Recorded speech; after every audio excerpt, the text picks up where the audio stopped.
Thank you for having our child, Sarah. I'm sure he'll turn out to be a handsome boy just like you. Hearing about my sister giving birth, I was shocked by the conversation coming from inside the hospital room as I stood in front of the door. It was unmistakably my sister and my husband's voices. I was surprised that my husband was here, but even more shocked to learn that my sister's child was his. I did wish for a girl who'd look like Sarah, though.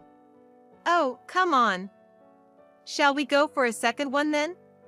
It seemed that the father of the child my sister had indeed was my husband, and they had been having an affair behind my back for a long time. I understood everything just from that conversation. And then, I decided to open the door to my sister's hospital room. This was the first step towards my revenge. My name is Amy, 34 years old. I'm currently a stay-at-home wife, but before I got married, I worked in the accounting department of a small to medium-sized company. And I have an older sister, Sarah, who is 2 years my senior. However, since her student days, my sister had been involved in many problematic behaviors, often ending up in the care of the police. Perhaps it was because of that, my sister has always had a bad relationship with our parents, and after dropping out of high school, she ran away from home. Since then, we lost all contact with her. This left our parents wringing their hands, unsure of what to do, but eventually, they concluded she would return home on her own and thus did not request the police to search for her. However, to me, she was my beloved sister. I quietly searched for her on my own, but realized the limits of what I could do alone. Just as I was thinking I had no choice but to ask for help from our parents and acquaintances, my elderly parents passed away one after the other. When my parents died, I was already working, and with the rush of preparing for the wake and funeral, I had no time to search for my sister. After all the duties for my parents' funerals were completed, I was at the lowest point of despair. What should I do? I'm all alone now. I've lived with the support of my dad and mom until now. I wonder if I can manage on my own. During this time, a friend who had always been concerned about my mental and physical well-being invited me out for tea one day. As we sat down, my friend, fiddling with their smartphone, said, "Hey, do you know this person? I think she might be your sister, Amy, but am I wrong?" Wow. Let me see. According to my friend, my sister Sarah had become a yoga instructor and was active on social media. I immediately checked out the videos my friend told me about. It was unmistakably my sister, Sarah. Her video channel was popular, with subscriptions numbering in the tens of thousands. I was filled with joy and tears to know that my sister was alive and well. Wanting to meet her, I wrote a message in the comment section. I received a reply almost immediately.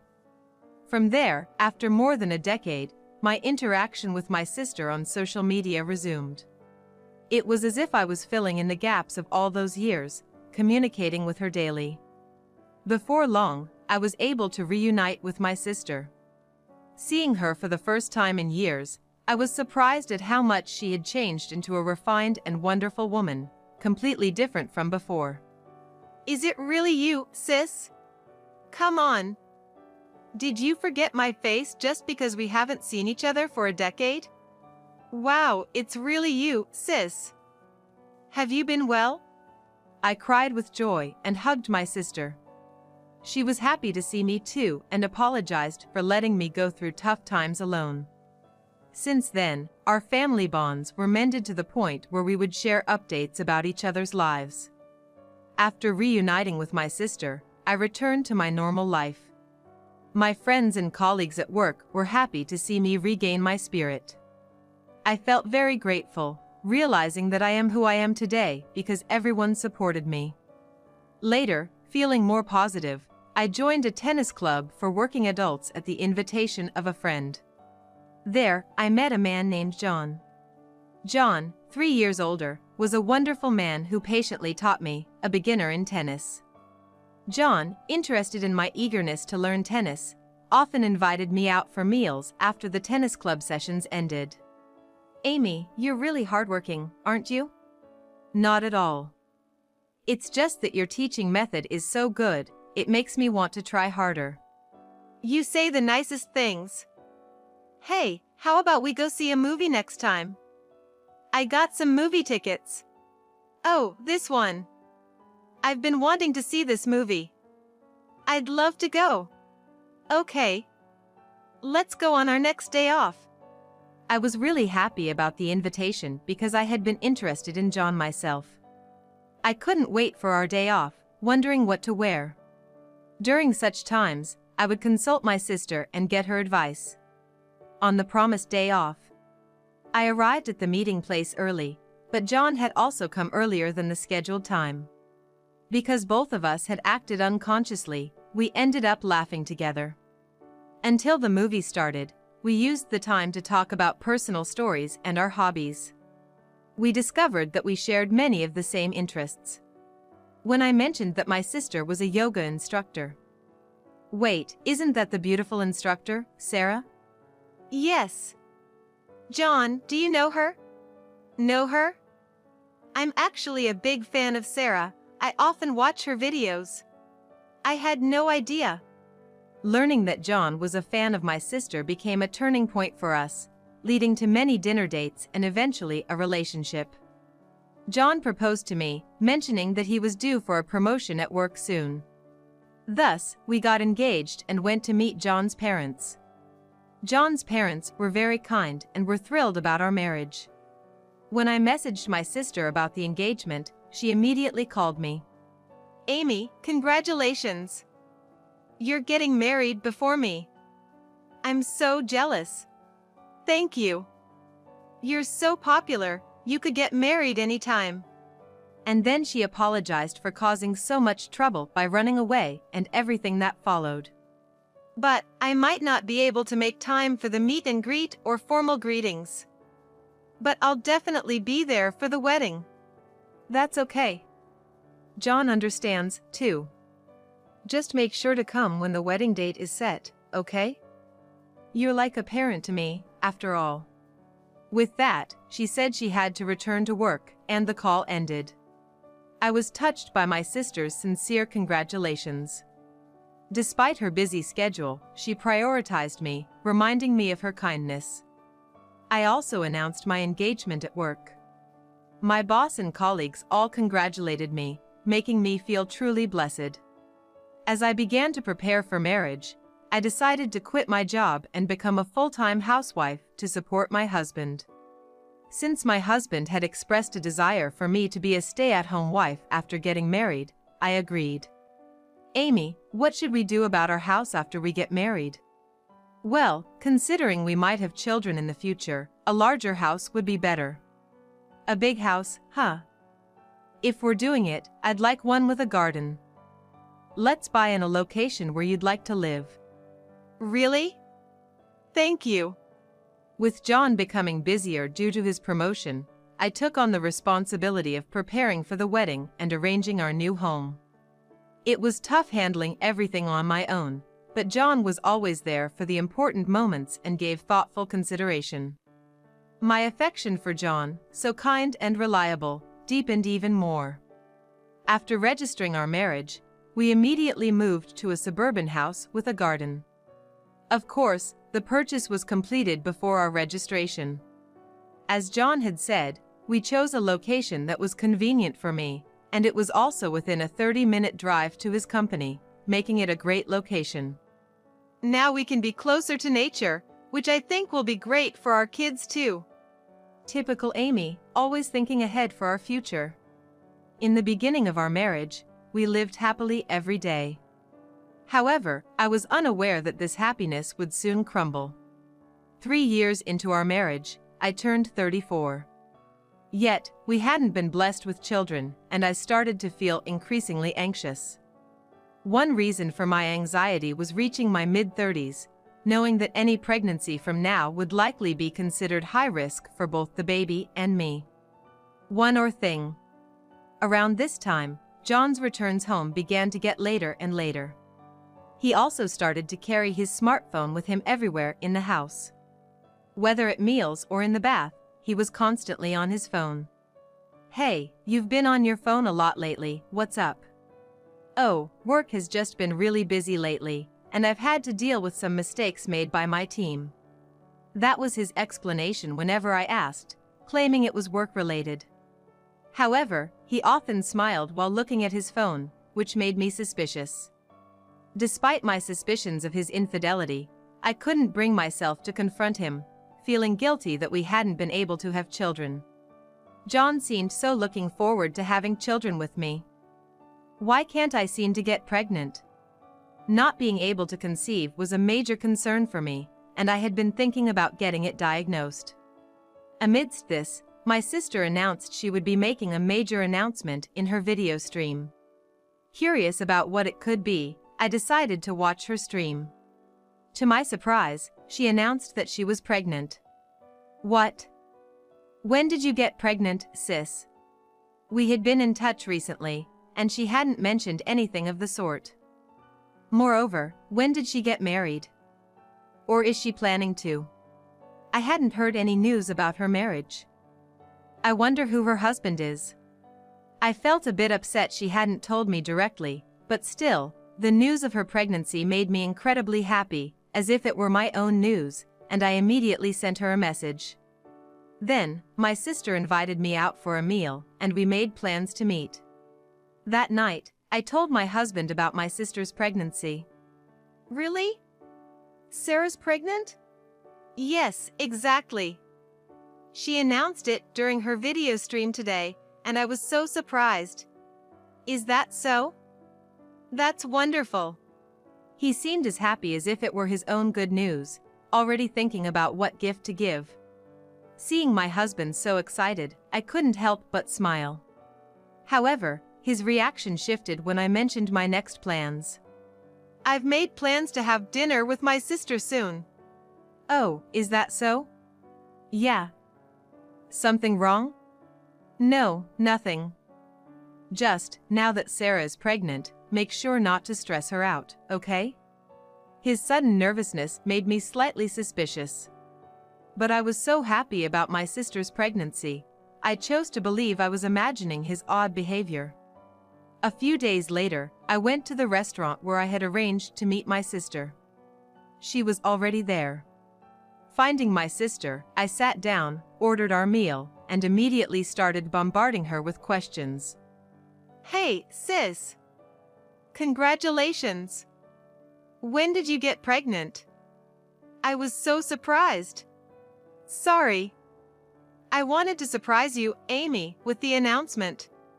But I wish you had told me first. So, who's the father of the baby? That's a secret for now. I'll introduce him to you soon. Ah, come on. I'm so curious. Tell me soon. After that, my sister and I chatted about this and that, enjoying our meal together. As my sister's pregnancy progressed, her belly grew larger day by day. Thinking it might be getting difficult for her to manage things on her own, I offered to help out. Sis, it must be getting hard to manage on your own, right? Can I help with anything? No, it's okay. Don't worry. I have someone helping me out, so I'm all good. All right. But let me know if you need anything, okay? Despite my repeated offers to help, my sister stubbornly refused and wouldn't even give me her apartment address. I talked to my husband about it. Maybe she's hired a helper or someone?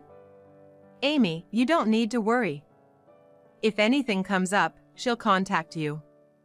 No need to go over to her place unnecessarily. Yeah, I suppose you're right.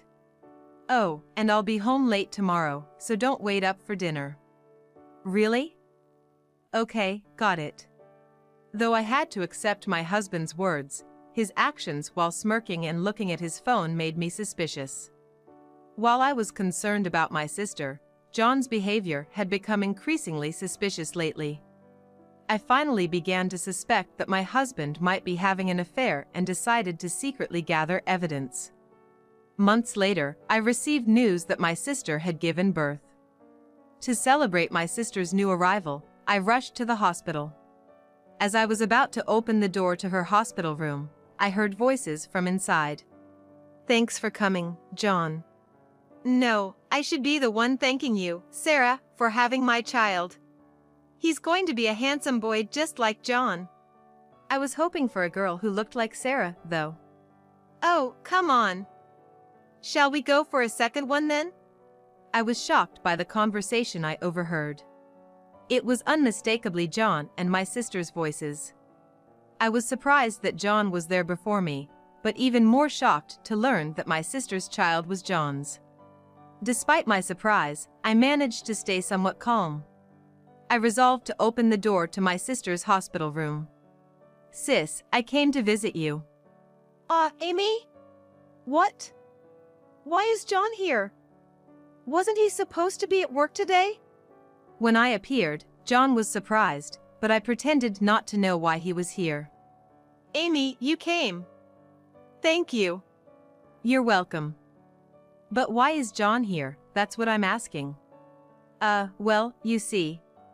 John clearly became flustered. I heard the two of you talking from the other side of the door. Can you explain what's going on? Then, my sister said to me with a triumphant smile.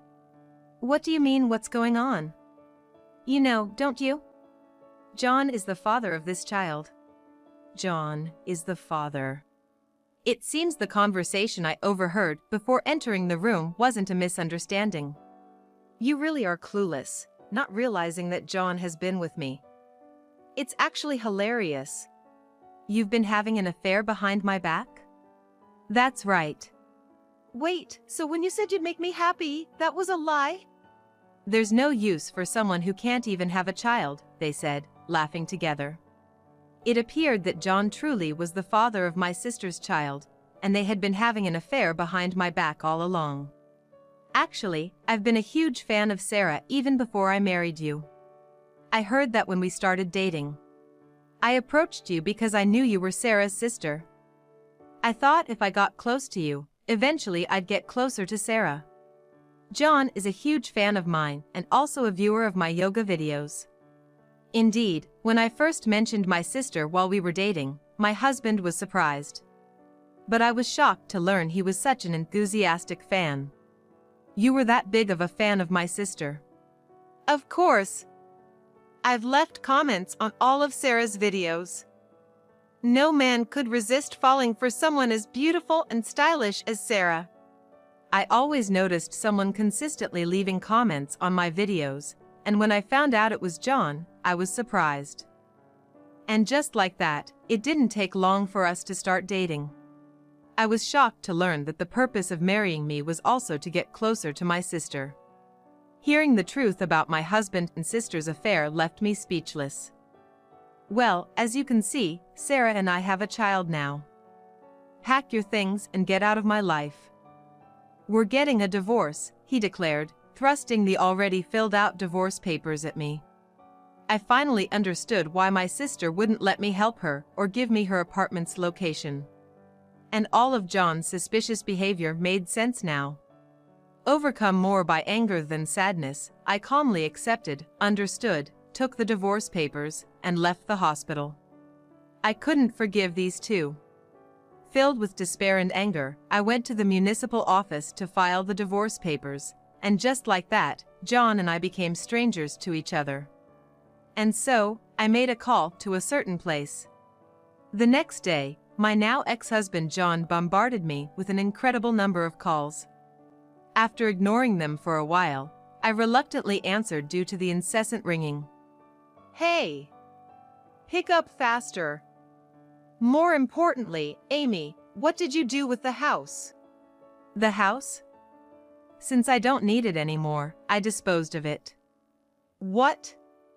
Do you think you can do something like that without my permission? Since I submitted the divorce papers yesterday, we are strangers now. Why should I need permission from a stranger? On the day he confronted me with the divorce, I submitted the divorce papers. After leaving the hospital, I had called a certain place, a real estate agency. I negotiated with the real estate agency to sell the house and land in its entirety immediately. Don't mess with me. That's my house, even if we're divorced. Oh, it's not yours. The house and land were purchased under my name. What? You wouldn't know, since you left all the preparations to me. Indeed, the house and land were all purchased with the inheritance I received from my late parents. John, who hardly helped with the wedding preparations or setting up our new home, had no idea. John, who hardly ever helped with preparations for our wedding or setting up our new home, had no way of knowing. Moreover, having suspected infidelity for some time, I had installed miniature cameras and listening devices in the house. Thanks to that, I gathered evidence of the affair and had been consulting with a lawyer, strategizing on when to initiate the divorce. Planning for a potential divorce, I had been packing my belongings gradually, taking advantage of the nights John came home late, which made moving out smoother. John must have been shocked to find his belongings dumped in front of the house, now marked for sale, after returning from my sister's place. However, John couldn't accept what I said. The house and land are marital property, he protested, and even said, I won't allow you to do as you please. So, I stood my ground in response. The only reason we could afford the land and house was thanks to the inheritance my parents left me. That's. Plus, the purchase was made after you proposed, but before we were legally married, right? So, it doesn't count as shared property. What? After all, we were still strangers before our marriage. When John was at a loss for words over the phone, a voice said, "Let me speak to her," and the call was handed over to my sister. Knowing about the inheritance, my sister seemed panicked. Then, part of that inheritance should have belonged to me too, she said furiously. However, our parents had explicitly stated during their lifetime, "We will not leave any inheritance to our unfortunate daughter, Sarah," and had left a will to that effect, ensuring that all the inheritance went to me. I explained all of this to my sister in detail. Despite this, John and my sister continued to complain over the phone. Ignoring them, I said sarcastically, "I'm quite busy myself. So, I wish you both happiness," and hung up the phone. I then blocked John and my sister's contact numbers. Afterward, John, having suddenly lost his place to return to, ended up living in my sister's apartment. With the child on the way, John remarried my sister. They should have been able to live comfortably, given my sister's earnings. However, the fact that the child was the result of an affair was dramatically exposed in a tabloid magazine. Moreover, the revelation that the other party was her sister's husband spread quickly, causing a scandal. My sister, once a popular yoga instructor, saw her popularity plummet. Additionally, the tabloid extended its investigation to John's surroundings. Struggling with the magazine's scrutiny, his company demoted him to a subsidiary. John's hard-earned promotion evaporated, turning all his efforts into nothing. My sister's yoga class attendance plummeted, and it seems her video streaming ad revenue dried up as well, forcing them to vacate their apartment. They moved into a small public housing, but with John not being cooperative in parenting, their home was rife with arguments. Their noisy disputes often led to complaints from neighbors, and the police were called out on several occasions. On the other hand, I managed to successfully find a new job. Working in a new environment for the first time in a while, I've been enjoying my days. During this period, I also took up tennis again and was fortunate enough to meet a new man. We started playing tennis together on weekends, and after our games, we'd chat over coffee at a cafe, talking about daily life and tennis. With time having passed since my divorce, we are planning to get married soon. We intend to support each other and spend happy days together.